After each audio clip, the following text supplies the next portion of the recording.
بسم اللہ الرحمن الرحیم. کہی انکہی کے ساتھ وجی احمد صدیقی آپ کی خدمت میں حاضر ہے اور موضوع ہے جج اور سیاست. جوڈیشل کمیشن کا اجلاس جو ہے وہ ختم ہوا اور چیف جسٹس عمر عطا بندیال اپنی مرضی کے جج نامزد کرانے میں ناکام رہے. اس سارے مسئلے کا کیا پس منظر ہے؟ یہ سارا پس منظر ہمیں جسٹس قاضی فائز عیسیٰ کے اس خط سے سمجھ میں آ جاتا ہے جو انہوں نے چیف جسٹس اور کمیشن کے دیگر اراکین کو لکھا. تو یہ بات ان کو ناکامی کیوں ہوئی؟ جہاں تک ہمارا یہ خیال ہے کہ یہ عمران خان کو اقتدار کو دوام دینے اور دوبارہ اقتدار میں لانے کے لیے پھر اس اقتدار کو دوام دینے کے لیے جوڈیشل ایکٹیوسٹ جج بھرتی کیے جا رہے تھے تاکہ لوگوں کے سامنے یہ دھوکہ دیا جا سکے کہ سب کچھ قانون کے مطابق ہو رہا ہے. جیسے قاضی فائز عیسیٰ نے اپنے خط میں بتایا کہ مختصر فیصلہ کوئی جواز نہیں رکھتا، اس کی کوئی قانونی آئینی حیثیت نہیں ہے. اس لیے غور کیجئے کہ یہ معاملات کیسے ہیں.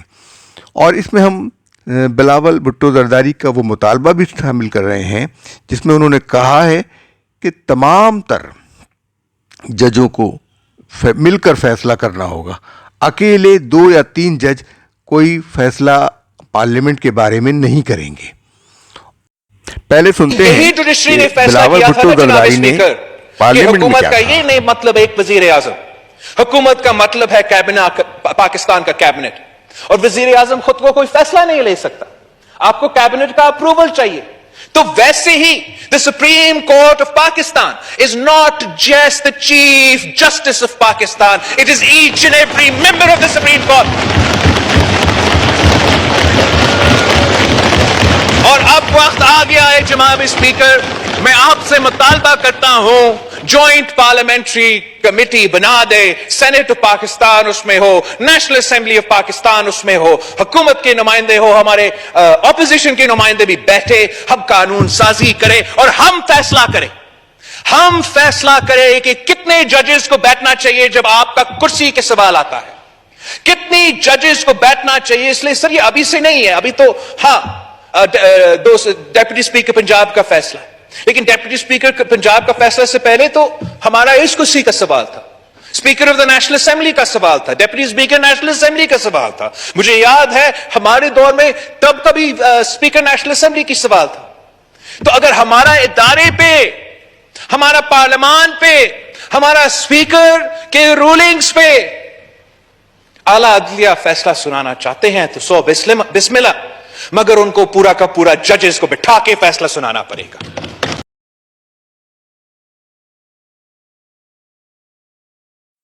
پہلے جوڈیشل کمیشن کے بارے میں جسٹس قاضی فائز عیسیٰ کا یہ آڈیو پیغام آپ سن لیں، پھر اس کے بعد ہم ان کے خط کا ترجمہ آپ کی خدمت میں پیش کریں گے. Never to my conscious knowledge say anything wrong. Anticipated vacancies are an illegality and unconstitutional.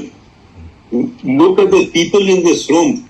Can they even contemplate violating the Constitution of Pakistan? The first point. The second point is on Article 206, seeking opinions from certain judges and not from certain judges, or certain judges unilaterally writing to the Chief Justice, I don't want to be here. Sir, there was a time when you asked me this. Maybe even now, I would have said the same thing. Does that mean anything? Are we making 206 redundant? If a person asks and he says, yes, I want to be there, probably that's a disqualifying factor. The Constitution has provided a solution. You don't ask, you don't hear a person, sir, I want to become a judge of the Supreme Court. Sir, I don't want to become a judge of the Supreme Court. If we start doing this, we are violating the Constitution of Pakistan. We're talking about conventions. Here I'm talking about the letter of the Constitution. Please do not violate the Constitution. Please let us not rewrite the Constitution. I don't have such powers, nor do I claim such powers. Then we have spoken about justice قاضی فائز عیسیٰ کے chief justice کے نام خط کا اردو ترجمہ 25 جولائی 2022 معزز chairman اور قابل احترام ارکان جوڈیشل کمیشن آف پاکستان، السلام علیکم۔ مجھے اپنی سالانہ تعطیلات کے دوران میں عدالت عظمیٰ کے ایڈیشنل رجسٹرار کی جانب سے ایک واٹس ایپ پیغام وصول ہوا جس میں بتایا گیا تھا کہ معزز چیف جسٹس آف پاکستان نے 28 جولائی 2022 کو جوڈیشل کمیشن کا اجلاس طلب کیا ہے تاکہ سپریم کورٹ میں 5 ججوں کی تقرری کا فیصلہ کیا جا سکے۔ سالانہ تعطیلات کے آغاز سے پہلے جوڈیشل کمیشن کا کوئی اجلاس طے نہیں کیا گیا تھا، مگر جوں ہی میں پاکستان سے روانہ ہوا، چیف جسٹس صاحب نے سندھ اور لاہور کی اعلیٰ عدالتوں میں تقرریوں کے متعلق 2 اجلاس بلانے کا فیصلہ کر لیا، اور اب عدالت عظمیٰ میں موسم گرما کی چھٹیوں کے دوران میں جوڈیشل کمیشن کا تیسرا اجلاس طلب کیا جا رہا ہے۔ حالانکہ سپریم کورٹ میں موسم گرما کی تعطیلات کا فیصلہ خود چیف جسٹس صاحب نے کیا تھا اور اس کے بعد اس کا سرکاری اعلان کیا گیا۔ اگر چیف جسٹس اپنے اعلان کردہ نوٹیفیکیشن کی پاسداری نہیں کرنا چاہتے تو بہتر ہے کہ اس کی خلاف ورزی کے بجائے وہ پہلے اسے منسوخ کر دیں۔ 2. جوڈیشل کمیشن کے اجلاس منعقدہ 28 جون 2022 میں چیف جسٹس اور جناب اعجاز الاحسن کے سوا تمام ارکان نے اتفاق رائے سے اجلاس کو ملتوی کرنے کے حق میں رائے دی، کیونکہ گرما کی اعلان شدہ تعطیلات میں اس کا کوئی جواز نہیں رہتا تھا، جبکہ عدالت کے سینئر ترین جج منظور شدہ چھٹی پر جا چکے ہوں۔ اس بات کو بھی نوٹ کیا گیا کہ تاریخ میں پہلی مرتبہ چیف جسٹس کے بعد سینئر ترین جج کو جوڈیشل کمیشن کی پس منظر دیکھنے والی اور صلاحیت جانچنے والی کمیٹیوں کے اجلاسوں کی سربراہی نہیں کرنے دی گئی۔ اس کے باوجود جوڈیشل کمیشن کا ایک اور اجلاس بلانا ناقابل فہم ہے، جبکہ وہ تمام وجوہات جن کی بنیاد پر پہلے اجلاس ملتوی کیے گئے تھے اب بھی برقرار ہیں، اور ان کے ساتھ اضافی وجہ یہ بھی ہے کہ اٹارنی جنرل کا ابھی حال ہی میں آپریشن ہوا ہے۔ 3. میں نہایت احترام کے ساتھ عرض کرتا ہوں کہ چیف جسٹس صاحب جوڈیشل کمیشن کے فیصلوں کو مسترد نہیں کر سکتے۔ باقاعدہ اعلان شدہ سرکاری تعطیلات کے دوران میں جبکہ کچھ ارکان سالانہ چھٹی پر ہوں اور دوسری طرف اٹارنی جنرل حال میں کرائے گئے دوسرے آپریشن کے بعد روبہ صحت ہوں، ایک اور میٹنگ طلب کرنا بلا جواز ہے۔ ان حالات میں جوڈیشل کمیشن کا اجلاس نہ بلانے کے متعلق جمہوری طریقے سے کیے گئے فیصلے کی پاسداری ضروری ہے۔ جمہوریت آئین کی روح اور پاکستان کے قیام کی بنیاد ہے۔ 4. جب چیف جسٹس صاحب کو یہ معلوم ہے کہ چند دنوں میں سینئر ترین جج پاکستان واپس آ رہے ہیں، انشاءاللہ 13 اگست 2022 کو، تو وہ کچھ دن مزید انتظار کیوں نہیں کر سکتے؟ مہینوں تک جوڈیشل کمیشن کے اجلاس نہ بلانا اور پھر 3 اجلاس یوں طلب کرنا جبکہ سینئر ترین جج اپنی منظور شدہ سالانہ چھٹی پر ہوں، یہ ظاہر کرتا ہے کہ چیف جسٹس نہیں چاہتے کہ وہ اجلاس میں طبعی طور پر شریک ہوں، جو واضح طور پر غیر قانونی و غیر آئینی ہے۔ یہ بات قابل ذکر ہے کہ میں موسم سرما کی تعطیلات کے دوران میں بھی کام کرتا رہا ہوں، اور عام طور پر میں شام کو دفتر سے نکلنے والا آخری فرد ہوتا تھا۔ میں نے ایک بھی زیر التوا فیصلہ نہیں چھوڑا اور نہ ہی تفصیلی وجوہات کی فراہمی کا انتظار کرتے ہوئے کوئی مختصر فیصلہ سنایا۔ 5. جب عدالت عظمیٰ میں اسامیاں خالی ہوئیں تو چیف جسٹس صاحب نے کوئی اجلاس طلب نہیں کیا، لیکن اب اچانک ہی عجلت میں تھوک کے حساب سے تقرری کرنا چاہتے ہیں۔ 5 ججوں کی تقرری کا مطلب عدالت عظمیٰ کے 1/3 سے زیادہ حصہ ہے، جسے چیف جسٹس اعلان شدہ سرکاری تعطیلات کے دوران کمیشن کے تمام ارکان کی شرکت سے گریز کرتے ہوئے کرنا چاہتے ہیں۔ نمبر 6، چیف جسٹس ایک متوقع اسامی کو بھی پر کرنا چاہتے ہیں۔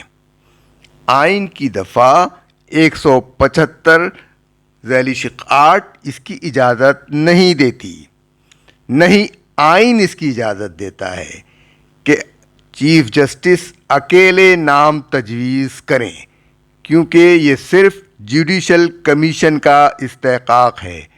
تاہم آئین پر حاوی کرنے کے لیے ناقص طور پر وضع کردہ قواعد کا حوالہ دیا جاتا ہے۔ نمبر 7، یہ متوقع اسامی جناب جسٹس سجاد علی شاہ کے ریٹائر ہونے پر وجود میں آئے گی، جن سے کہا جا رہا ہے کہ وہ خود اپنے جانشین کا انتخاب کریں۔ یہ غیر آئینی ہے۔ پاکستان ماضی کی کوئی بادشاہت نہیں ہے جس میں بادشاہ اپنے جانشینوں کا فیصلہ کرتے تھے۔ اگر اس کی اجازت دی گئی تو چیف جسٹس اگلی بار ان متوقع آسامیوں کو پر کرنے کے لیے جوڈیشل کمیشن کا اجلاس بلا سکتے ہیں جو عدالت عظمیٰ کے تمام ججوں کے ریٹائر ہونے پر خالی ہوں، بشمول ان کے جو چیف جسٹس کے بعد ریٹائر ہوں۔ ججوں کے ریٹائر ہونے سے قبل نامزدگی یا تقرری آئین کی بہت بڑی خلاف ورزی ہے۔ پاکستان کا نظام چیف جسٹس کی مرضی یا خواہش پر نہیں بلکہ آئین کے مطابق چلانا ہوگا۔ 8، عدالت عظمیٰ بارہا یہ قرار دے چکی ہے کہ طویل مدتی اثرات کے حامل فیصلے کسی ایسے شخص کو نہیں کرنے چاہیے جس کی ریٹائرمنٹ قریب ہو۔ غالباً یہ ایک وجہ تھی کہ محترم جسٹس مظہر عالم میاں خیل نے اپنی ریٹائرمنٹ سے قبل کسی جج کی تقرری کی سفارش کرنے سے باوقار طریقے سے انکار کر دیا تھا۔ عزت مآب جسٹس سجاد علی شاہ مزید 2 ہفتوں کے لیے ہی جج رہیں گے، اور اس کے باوجود ان پر 5 ججوں کی تعیناتی کی سفارش کرنے کا بوجھ ڈالا گیا ہے جو برسوں اس عہدے پر رہیں گے۔ نمبر 9، اعلیٰ عدلیہ میں ججوں کی تقرری بہت احتیاط اور غور و فکر کی متقاضی ہے، کیونکہ یہ انتہائی نازک معاملہ ہے۔ چیف جسٹس صاحب براہ کرم آئین کی خلاف ورزی کے ذریعے جوڈیشل کمیشن اور اپنے ہی نامزد کردہ ارکان کی تصحیح مت کریں۔ جوڈیشل کمیشن کو صرف ان افراد پر غور کرنے تک محدود کرنا جنہیں چیف جسٹس نے پہلے سے نامزد کیا ہو نامناسب ہے۔ کمیشن اپنے چیئرمین کی جانب سے احترام اور عنایت کے برتاؤ کا استحقاق رکھتا ہے۔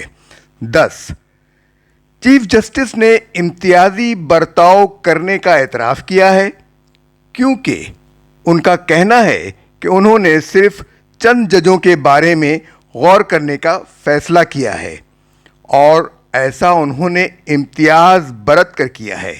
ان کے مطابق انہوں نے پشاور سے 3، لاہور سے 6، سندھ سے 12 ججوں کی تعیناتی تجویز کی۔ یہ کوئی معقول بات نہیں ہے، کیونکہ لاہور کی اعلیٰ عدالت سندھ سے کہیں بڑی ہے۔ نہیں مذکورہ تعداد کا خیال رکھا گیا، نہیں مذکورہ تناسب کا۔ 11، تاہم چیف جسٹس کا کہنا ہے کہ انہوں نے عدالت عالیہ سندھ کے چیف جسٹس کو اپنی زیر غور فہرست سے خارج کیا۔ اس کا سبب چیف جسٹس نے یہ بتایا کہ انہوں نے انکار کیا تھا، اور اس کے لیے حوالہ 13 مارچ 2022 کو ان کے تحریر کردہ خط کا دیا، لیکن یہ خط کہتا ہے کہ یہ خط 12 مارچ 2022 کے خط کے تسلسل میں لکھا گیا تھا جو فراہم نہیں کیا گیا۔ بہرحال 13 مارچ کا مذکورہ خط کہتا ہے کہ 5 اگست 2021 کے بعد کے حقائق، صورت احوال اور پیش رفت کی روشنی میں جس سے جناب عالی آگاہ ہیں میں دلچسپی نہیں رکھتا۔ یہ واضح ہے کہ یہ خط ایک بالکل مختلف سیاق میں لکھا گیا۔ بہرحال اگر کسی چیف جسٹس کو عدالت عظمیٰ کے لیے نامزد کیا جائے اور وہ اسے قبول کرنے سے انکار کر دے تو آئین قرار دیتا ہے کہ وہ ریٹائر ہو جاتا ہے۔ اس سلسلے میں بلوچستان کی اعلیٰ عدالت کے چیف جسٹس امیر الملک مینگل کی نظیر بھی موجود ہے۔ آئین چیف جسٹس کو اجازت نہیں دیتا کہ وہ آئین کی تدوین نو کریں یا اس کے اطلاق سے بچنے کے لیے ہیلا تراشیں۔ ججوں سے یہ رائے طلب کرنا کہ کیا ان کو عدالت عظمیٰ کا جج نامزد کیا جائے یا بغیر طلب کیے ان کی جانب سے رائے آنا اور اس میں ظاہر کردہ خواہش کو قبول کرنا آئین کی دفعہ 206 ذیلی شق 2 کی نفی ہے، جس میں قرار دیا گیا ہے کہ عدالت عالیہ کا وہ جج جو عدالت عظمیٰ میں اپنی نامزدگی کو قبول نہیں کرتا اپنے عہدے سے ریٹائر تصور کیا جائے گا۔ چیف جسٹس نے اس آئینی شق کو عملاً بے معنی کر دیا۔ 12 چیف جسٹس نے عدالت عالیہ بلوچستان کے چیف جسٹس اور جج صاحبان اور عدالت عالیہ اسلام آباد کے چیف جسٹس اور جج صاحبان کو زیر غور فہرست میں شامل نہ کر کے مزید امتیازی رویہ برتا ہے۔ ان علاقوں میں سردست پائے جانے والے احساس محروم میں اس اقدام سے مزید اضافہ ہو جائے گا۔ بصد احترام یوں محسوس ہوتا ہے کہ چیف جسٹس نے سنت معکوس کا سہارا لیتے ہوئے پہلے طے کیا کہ کن کو نامزد کیا جائے، پھر سیاق تراش کر اپنی نامزدگیوں کو جواز دینے کی کوشش کی ہے۔ 13 تعیناتی کی جائز امید پر عدالت عظمیٰ کے فیصلے موجود ہیں۔ اہلیت رکھنے والوں کو موہوم بنیادوں پر خارج نہیں کیا جا سکتا، بالخصوص ان کی وجوہات ان کے اختیار سے باہر ہوں۔ اس حوالے سے چیف جسٹس یہ فرماتے ہیں کہ فلاں فلاں نے صرف دیوانی، فوجداری یا ٹیکس کے مقدمات کی سماعت کی اور اسی میں فیصلے کیے، اور پھر مزید کہتے ہیں کہ وہ قانون کے دیگر شعبوں میں مطلوبہ تجربہ نہیں رکھتے۔ جج خود اپنے تئیں اس کا تعین نہیں کرتے کہ وہ کس نوعیت کے مقدمات سنیں گے، لہذا اس بنیاد پر ان کو محروم کرنا ناانصافی اور ناجائز ہے۔ یہ بھی ممکن ہے کہ کسی جج کے بارے میں یہ احساس ہو کہ وہ بہت زیادہ خود مختار ہے، اس وجہ سے اسے عمداً کسی خاص نوعیت کا کام نہ دیا جائے، اور یا غیر اہم اور معمولی نوعیت کے مقدمات اس کے سپرد کیے جائیں، جبکہ وہ ان مقدمات کے لیے بھی اہلیت رکھتا ہو اور ان شعبوں کا ماہر ہو جن سے اسے دور رکھا جاتا ہو۔ کسی جج کے ساتھ عدالت عالیہ میں ہونے والی ایسی ان ناانصافی کو جاری رکھنا جوڈیشل کمیشن کے لیے مناسب نہیں ہے۔ 14 تمام تعیناتیاں آئین کے مطابق پہلے سے طے شدہ غیر امتیازی معیار کے مطابق ہونی لازمی ہیں، سب سے بڑھ کر یہ کہ ذاتی پسند و ناپسند کا شائبہ بھی نہ ہو۔ آئین چیف جسٹس کو جوڈیشل کمیشن کے دیگر ارکان سے زیادہ کسی قسم کے اضافی اختیارات نہیں دیتا۔ چیف جسٹس کو صرف جوڈیشل کمیشن کا چیئرمین مقرر کیا گیا ہے۔ نمبر 15 جب موجودہ چیف جسٹس سینئر ترین جج کی حیثیت سے کام کر رہے تھے تو انہیں 5 رکنی کمیٹی کی سربراہی سونپی گئی تھی تاکہ وہ ججوں کی تقرری کے لیے واضح معیار طے کریں۔ اگر چیف جسٹسز اور سینئر ترین ججوں کو نامزد نہ کرنا ہو، ان کو دیا گیا کام تاحال نامکمل ہے۔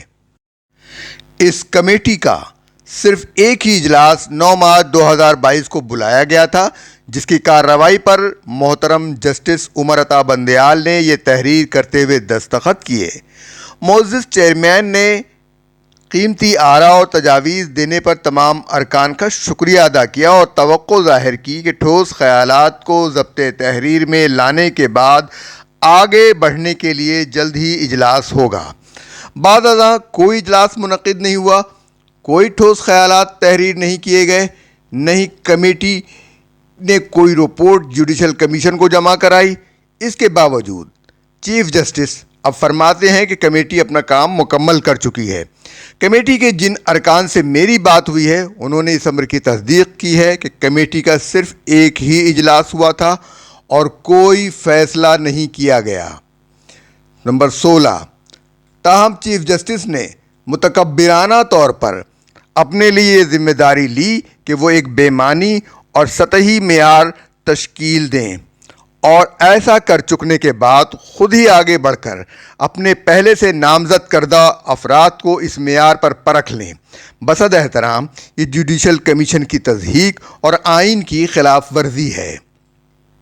نمبر 17، اس خط کے لکھنے سے پہلے میں نے چیف جسٹس صاحب سے تحریری گزارش کی کہ وہ من مانی مت کریں اور انہیں یاد دہانی کرائی کہ تکبر اور انا اللہ تعالیٰ کو سخت ناپسند ہے، لیکن چونکہ انہوں نے اس کا کوئی جواب نہیں دیا، اس لیے میں آپ سب کو لکھنے پر مجبور ہوں، کیونکہ یہ میرا فریضہ منصبی اور میرے حلف کا تقاضا ہے کہ میں آئین کا دفاع اور تحفظ کروں۔ نمبر 18، آئین کی دفعہ 175A اعلیٰ عدلیہ میں ججوں کی تقرری کے بارے میں بہت واضح ہے اور اس کی سختی سے تطبیق لازمی ہے۔ آئین جوڈیشل کمیشن کو یہ استحقاق دیتا ہے کہ وہ پارلیمانی کمیٹی کے لیے ججوں کو نامزد کریں۔ چیف جسٹس یک طرفہ طور پر فیصلہ نہیں کر سکتے۔ اگر اپنا طریق طے کرنے کے لیے اولین جوڈیشل کمیشن کے بنائے ہوئے قواعد آئین سے متصادم ہوں تو ان کو نظر انداز کرنا لازم ہے، نہ کہ آئین کو۔ ہر شہری کے لیے لازم ہے کہ وہ آئین کی پاسداری کرے، دفعہ 5، مگر ججوں کی اضافی ذمہ داری ہے کہ وہ آئین پر عمل کریں اور اس کا تحفظ اور دفاع کریں، جیسا کہ اس حلف میں مذکور ہے جو وہ اٹھاتے ہیں، اور اس میں یہ بھی مذکور ہے کہ وہ کسی کو نوازنے کا کام نہیں کریں گے۔ جوڈیشل کمیشن کا اختیار ہے کہ وہ کسی خالی اسامی پر جج کا انتخاب کرے، اور اس پر یہ پابندی نہیں ہے کہ وہ صرف چیف جسٹس کے نامزد کردہ ججوں کو ہی منتخب یا مسترد کرے۔ آئین کی دفعہ 175A یہ نہیں کہتی کہ اکیلے چیف جسٹس ہی کسی جج کو نامزد کریں، نہ ہی انہیں اجازت دیتی ہے کہ وہ کسی کو نامزد کرنے یا مسترد کرنے کی وجوہات بیان کرتے رہیں۔ نمبر 19، چیف جسٹس صاحب نے ایک سوال نامہ تشکیل دیا، اسے ارسال کیا۔ اس کے نتیجے میں حاصل ہونے والی معلومات اور جمع شدہ دستاویزات اکٹھی کر کے 2347 صفحات پر مشتمل پلندہ ہمارے غور و فکر کے لیے تیار کیا، لیکن اس کام کے لیے پہلے جوڈیشل کمیشن سے منظوری نہیں لی۔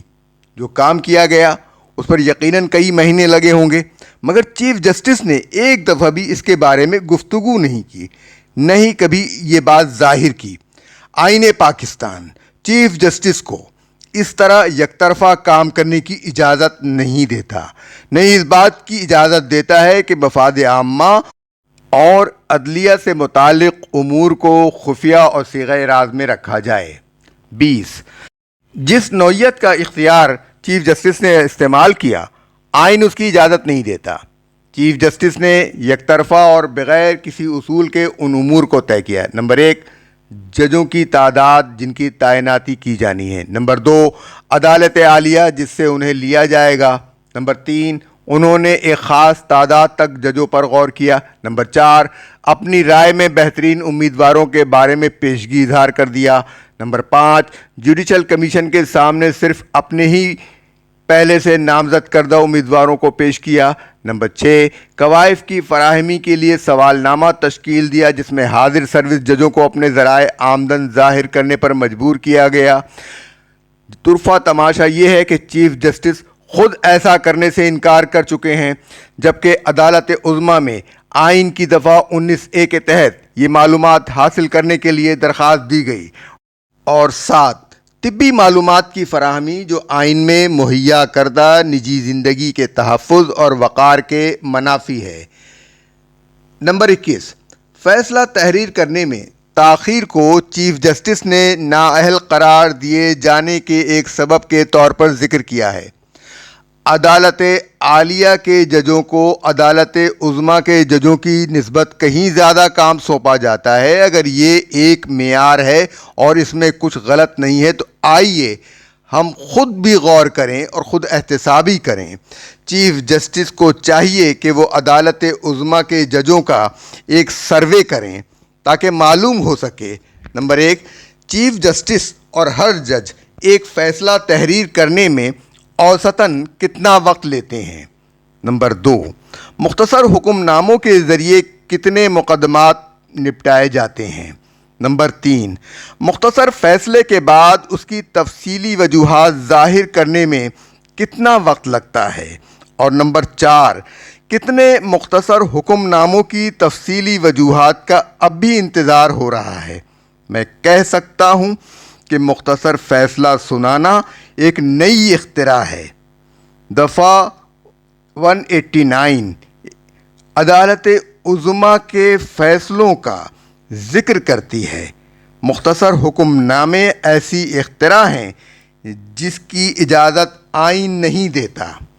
نمبر 22 پاکستان ایک اسلامی جمہوریہ ہے جس کا آئین اس اعلان سے شروع ہوتا ہے کہ حاکمیت اعلیٰ صرف اللہ تعالیٰ کی ہے اور اس کی مقرر کردہ حدود کی پاسداری ضروری ہے، لہذا اللہ تعالیٰ کے احکامات کی نافرمانی آئین کی بھی خلاف ورزی ہے۔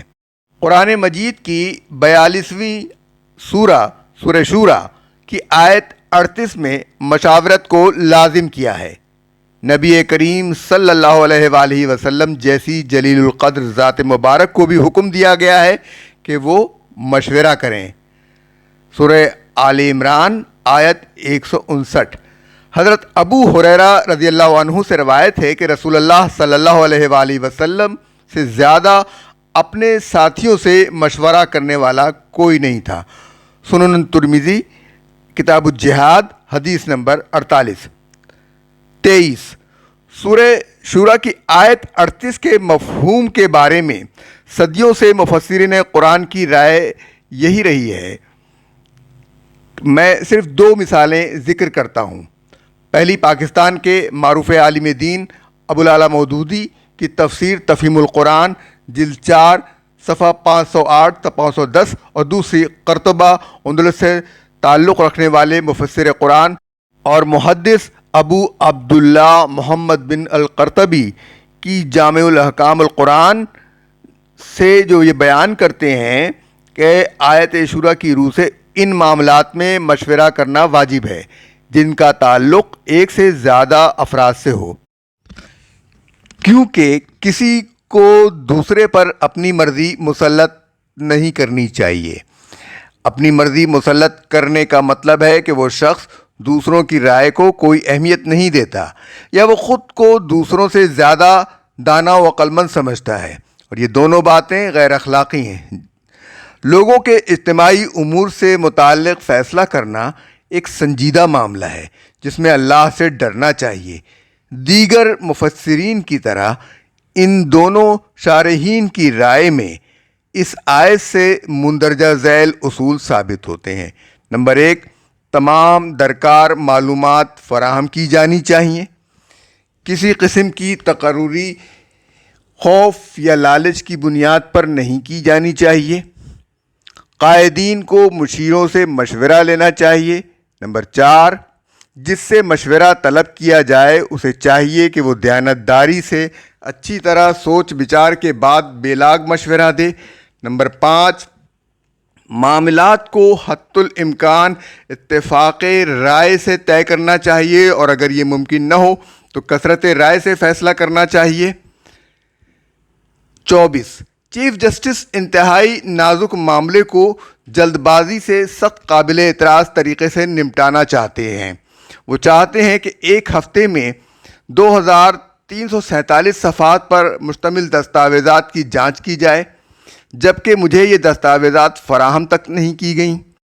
اس کے بجائے واٹس ایپ پیغام کے ذریعے مجھ تک پہنچانے کی کوشش کی گئی، لیکن میری رسائی اس میں صرف 14 صفحات پر پہلی مشتمل دستاویز تک ہی ہو سکی ہے، اور میں صرف وہی پڑھ سکا ہوں۔ باقی سب کے لیے میرا فون اسٹوریج فل کا اشارہ دیتا ہے۔